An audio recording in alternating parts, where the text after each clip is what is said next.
What's up everybody? I didn't think anyone would ever be crazy enough to want Wallpaper Carousel back once they get rid of it, but there's always that one guy. So this video is for you, one guy.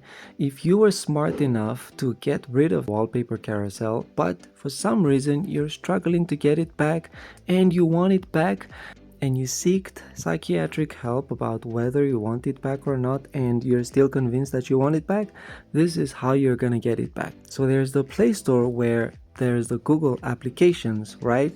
But Xiaomi also has an app mall, and if you look for app mall, you just go to your apps and type app mall and it should pop up, and this is where you're gonna find Wallpaper Carousel. So here all you have to do is type Wallpaper Carousel. So here I'm just gonna use speech to text, Wallpaper Carousel. That is because I'm lazy to type, and there you go. There's Wallpaper Carousel right there. And if you hit install, you're gonna get Wallpaper Carousel right back. So I'm gonna hit install. So now it is installing, and now it's installed. What you're gonna have to do next is go to your settings. So find your settings, go inside settings and type Wallpaper Carousel. Right, I've already searched for it, so here it is.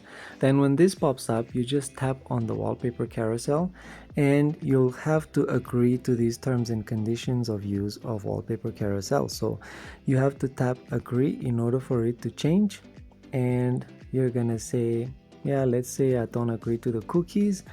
And now when you lock your screen,